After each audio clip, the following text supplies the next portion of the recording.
যারা কথা বলতে গেছে তাদেরকে গুম করেছে, নাহলে আয়না ঘরে রেখেছে।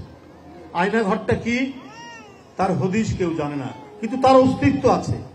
অর্থাৎ শেখ হাসিনার বিরোধীদেরকে কোনো নিঃশ্বাস প্রশ্বাস নেওয়ার জায়গা ছাড়াই একটি কালো অন্ধকার ঘর যেখানে বন্দি করে রাখা হয়। এটা আমার কথা নয়, এই আয়নাঘর আন্তর্জাতিক একটি গণমাধ্যম আল জাজিরা থেকে এই কথাগুলি বলা হয়েছে। তখন আমরা জানতে পেরেছি যে আমাদের উপর জুলুম, আমাদেরকে দিনের পর দিন রিমান্ড, আমাদেরকে কথায় কথায় কারাগারে নিয়ে যাওয়া, এর বাইরেও তিনি কত যে অন্যায়, কত যে অত্যাচার, কত গুম, কত খুন, কত কিছু অপরাধ করেছেন তার কোনো শেষ নেই। তারপরে শেষ চেষ্টা করেছেন যখন ছাত্র, জনগণ, শ্রমিক, কৃষক সবাই যখন বেরিয়ে এসে শেখ হাসিনার এক দফা এক দাবিতে চলে এসছেন, তারপরেও তিনি টিকতে চেয়েছেন। প্রয়োজনে তিনি আরো হাজার হাজার মানুষকে হত্যা করেও ক্ষমতায় থাকতে চেয়েছেন। শেষে সেনাবাহিনী তার কথা শোনেনি। এই না শোনার কারণে আর জনগণকে আটকাতে পারেনি।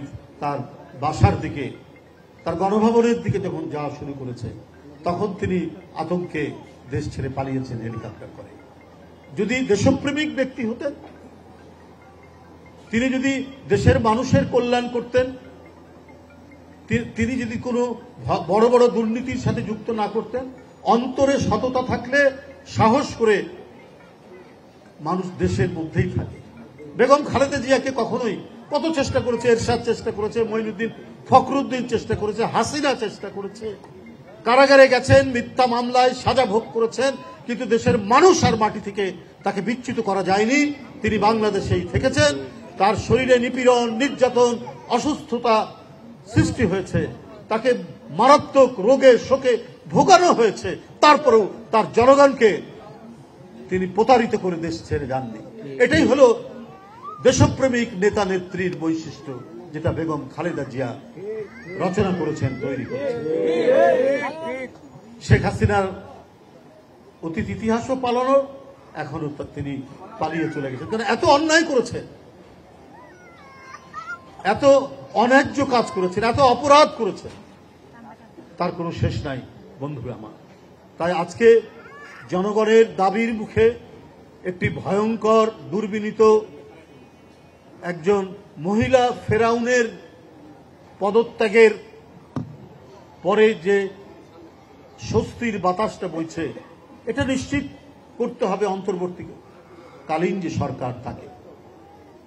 আপনাদের দুর্বলতার সুযোগে বা আপনাদের ভালো মানসিকতার সুযোগে ওই পরাজিত স্বৈরাচারের লোকেরা যেন কোনোভাবেই প্রতিষ্ঠা না পায়।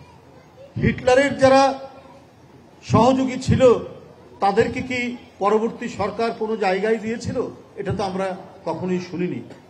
কিন্তু আমরা এখন দেখতে পাচ্ছি কেউ কেউ কদিন আগেই বলেছে শেখ হাসিনার সাথে সংলাপ করা দরকার, দেশে একটি স্থিতিশীল। কেন?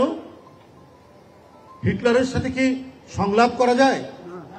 দ্বিতীয় বিশ্বযুদ্ধের পরে যে ঘটনা হয়েছে তার সাথে কি সংলাপ করা যায়? আবার কি আমরা ইয়াহিয়া খান, পিক্কা খানকে ডেকে নিয়ে এসে তার সাথে সংলাপ করব? আমরা তো সেটা করতে পারি না। এই বলা লোককে আপনার শিল্পকলা একাডেমির ডিজি বানানো হয়েছে। কি যেন নাম? সৈয়দ জামিল আহমেদ।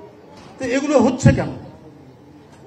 আজকে তিনি কয়েকদিন আগে বলেছেন যে পালিয়ে থাকা রামেন্দু মজুমদার, নাসিরউদ্দিন বাচ্চু, এদেরকে নিয়ে আসা দরকার।